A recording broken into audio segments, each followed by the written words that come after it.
Hello friends, എല്ലാവർക്കും ഈ football ചാനലിലേക്ക് വീണ്ടും സ്വാഗതം. നമ്മളിന്ന് നോക്കാൻ പോകുന്നത് 2025 അപ്ഡേറ്റിൽ കൊനാമി കുറച്ച് ഡാറ്റ റിമൂവൽ കാര്യങ്ങളൊക്കെ വരുന്നുണ്ട്. അപ്പോൾ അത് 8-ാം തീയതി വന്ന അനൗൺസ്മെൻ്റ് ആരും അറിയാതെ പോയത്. അപ്പോൾ മെയിനായിട്ടുള്ള ഒരു ഇമ്പോർട്ടൻറ്റ് മെസ്സേജാണിത്. ഇതിൽ കൊടുത്തിരിക്കുന്നത് പറഞ്ഞാൽ we are planning to conduct the large scale maintenance mid September. ഇത് സെപ്റ്റംബർ പകുതി ആകുമ്പോഴേക്കും നമുക്ക് അപ്ഡേറ്റ് കാര്യങ്ങളൊക്കെ അവർ മെയിൻ്റനൻസ് കാര്യങ്ങളൊക്കെ സെറ്റ് ആക്കുന്നുണ്ട്, അവർ പ്ലാൻ ചെയ്യുന്നുണ്ടെന്നാണ് അവർ പറയുന്നത്. അതേപോലെ തന്നെ സേവ് ദ ഡാറ്റ, നിങ്ങൾക്ക് ഈ ഡാറ്റ ആവശ്യമെങ്കിൽ 11/7/2024 മുമ്പുള്ള ഡാറ്റകളൊക്കെ അവർ റിമൂവ് ചെയ്യാൻ തീരുമാനിച്ചിട്ടുണ്ട്. അപ്പോൾ ഈ മെയിൻ്റെനൻസിലായിരിക്കും അവർ റിമൂവ് ചെയ്യാൻ തീരുമാനിക്കുന്നത്.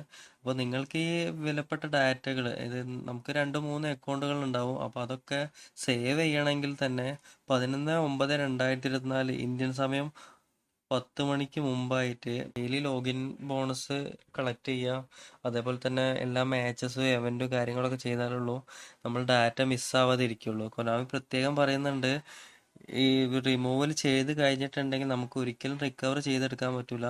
ഓൾറെഡി നമ്മൾ ലിങ്ക് ചെയ്ത പഴയ അക്കൗണ്ട് ആണെങ്കിൽ പോലും ഈ 6 മന്ത് ബാക്കോട്ടുള്ള അക്കൗണ്ടുകളൊന്നും നമുക്ക് ആക്റ്റീവ് ആവാത്ത അക്കൗണ്ടുകളൊന്നും നമുക്ക് കിട്ടില്ല. അപ്പോൾ അത് പ്രത്യേകം ശ്രദ്ധിക്കണം.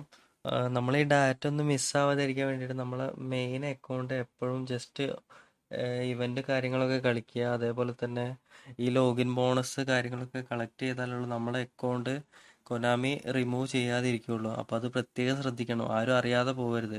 ഇത് നമുക്ക് ഫ്രണ്ട്സിന് കാര്യങ്ങൾ കുറേ പഴയ അക്കൗണ്ടുകൾ കാര്യങ്ങളൊക്കെ ഉണ്ടാവും. അപ്പോൾ അത് നിലവിൽ ആക്റ്റീവ് ആവണമെങ്കിൽ അവർ അതിലും ലോഗിൻ ബോണസ് ചെയ്യണം. അപ്പോൾ ഈ നമ്മൾ മെയിൻ അക്കൗണ്ടിലും ചെയ്താലുള്ളൂ ആ 2 അക്കൗണ്ടും നിലവിൽ നിൽക്കുള്ളൂ. അപ്പോൾ അത് പ്രത്യേകം ഒന്ന് അറിയിക്കുക, എല്ലാ ഫ്രണ്ട്സിനും കാര്യങ്ങളൊക്കെ ഒന്ന് ഷെയർ ചെയ്ത് കൊടുക്കുക. അപ്പോൾ എല്ലാവരും ഈ വീഡിയോ ഉപകാരപ്പെട്ടെങ്കിൽ ഒരു ലൈക്കും ഷെയറൊക്കെ ചെയ്യുക.